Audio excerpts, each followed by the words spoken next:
Hey, really warm welcome to this podcast with Aaron. So, somebody posed a question about money and business, and it's quite a challenging one if you're self-aware, you regard yourself as spiritual, and you see all the stuff that happens in Wall Street, and what people do for money. It's quite a tricky journey sometimes to kind of align yourself with that. So, I posed the question. I just sat down, and thought, okay, well, let's talk about money. I could feel the energy of Aaron come around, and so it's a little bit kind of shaky a few stops at the start, but he came through unexpectedly. I had no idea what the ideas would be of seven areas, seven steps, if you like, to think about with money, and I really enjoyed it. I really liked the idea of the tree analogy that he gives that somewhere within that. So I hope you enjoy it. For more, please do like this podcast. You can go to the consciouscreationacademy.com, download a free book, get more information, and I will speak to you soon. That's it. Take care. All the best. Welcome to this training. Welcome to this question that is one of the most important that you have as individuals in this reality. Of course, money itself has no objective value except the value that you place on it yourself. It is a part of nature, a part of the abundant nature. However, it has been distorted and to some degree corrupted as you have allowed the ego to run riot within your own experience. Money within itself is an expression of value and worth. By your very nature, you have unlimited worth and unlimited value. But in the structures that you have created boundaries and organizations that have decided for you upon the various values that you have. For example, within your society, a poet is not as valued by the organizations within your society as a film star. A writer that writes of their journey into self-awareness is not regarded with as much value to most as somebody that has proven that they can increase their bank balance. And so how can you, as a conscious creator, as an individual that knows that you create your own reality and that is more aligned with the inner essence of reality, the inner values of love, cooperation, unity, you must recognize 7 elements. The first being that money is simply energy. It is simply another form of energy that you use within your reality. It has no subjective right or wrong. And so it doesn't matter how much money you have, the value of it is not important unless you think it is. Secondly, the recognition that abundance is everywhere. If you look out into nature, you will see that abundance is all around. And I want to remind you that the abundance that you observe as a conscious creator and creator of your own experience, as the observer, the abundance is your own. As you view a tree that has lived for 1,000 years, the energy, the abundance of light, of the chemicals, of the rain that has allowed this creature to grow is your own energy and is at your fingertips, at your will, without any other condition. The third element of allowing yourself to make money is allowing. It is giving yourself permission to experience a reality where you have the money that you want. Now, of course, we get into number 4. Number 4 is to embrace your purpose. It may not be your purpose to be a multi-billionaire within this lifetime. It may be, or it may not be. And so by allowing yourself to attract and create the money that you want to have, do not judge it. Simply accept Your purpose here is to learn how to create the reality that you want, the reality that serves you best in the greater scheme of things. And so if you are here to experience yourself, to understand energy and consciousness, that is your main focus. And so focusing on how to become a billionaire will generally go against the grain, as it were.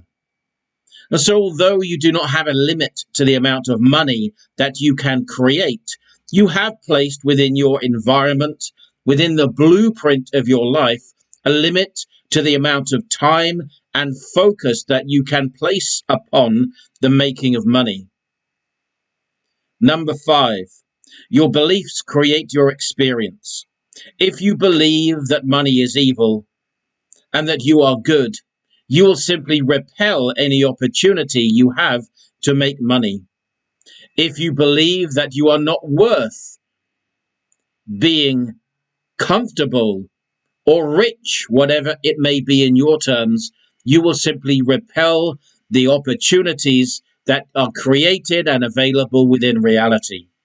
And so look to your own beliefs about money and about your ability to create it, your sense of worth. What will it feel like to be comfortable and to attract the money that you want? Explore those areas of yourself. Get them in line, and when you do, choose to allow reality to bring the income that you want into your life. Number 6, you cannot go against yourself. If you do not believe that you are able to be rich, you will not. And so recognize that the money that you have within your bank balance is a direct reflection of yourself within your own reality. It is an extension of understanding that your beliefs form your experience. So look to your bank balance and recognize it is a reflection of your inner self.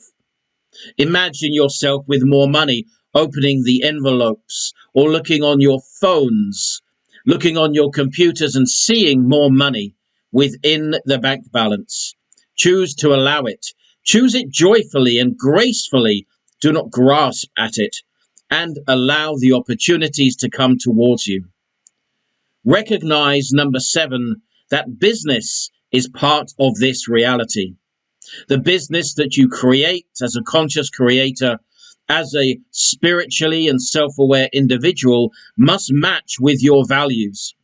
If you create a business which is designed by its very nature to create income, and you do not enjoy your work, or you do not enjoy the idea of making money, then you will create problems for yourself. Remember, the term business is simply a term created by the ego portion of yourself to describe a natural structure of energy exchange. There is nothing unnatural about money. There is nothing natural about money. Money is by its very nature an exchange of energy, fundamentally an exchange of ideas that the individuals have within this reality.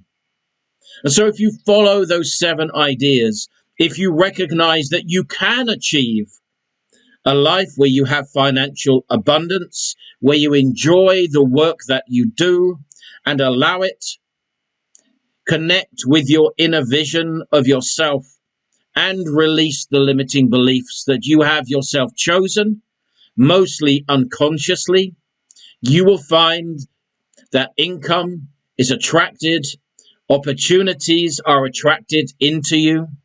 If you create a business offering services, remind yourself to check your beliefs before you begin the business. Am I worthy of a business that brings me income? If you do all those things and pay attention to what I'm saying, you will by your very nature attract income to you in some fashion. After you get the ball rolling, as it were, you can then tweak and change your ideas. But build your confidence first. Allow yourself to attract income and money into your life, recognizing that it is one form of your own internal idea. It has no external value in any way, shape, or form. It is your own construction that you have yourself created that will be reflected back to you by reality. And the law that you call the law of attraction is really the law of reflection. You will reflect back to yourself the ideas that you place within your mind. So change your ideas. Look out into nature, see the abundance, and claim it for yourself. In doing so, you will be on a path to create, as you are entitled to, comfort, a level of financial security. Follow those ideas, and you cannot go too far wrong. Within yourself, of course, you have created your own challenges. These are lessons that you have yourself created. And so these may come to the fore during this journey into the allowing of abundance, the growth of self-worth, the growth of income. Involved in that journey are multiple challenges that you may give yourself that allow you to grow, to develop, which is fundamentally, of course, what you are here to achieve.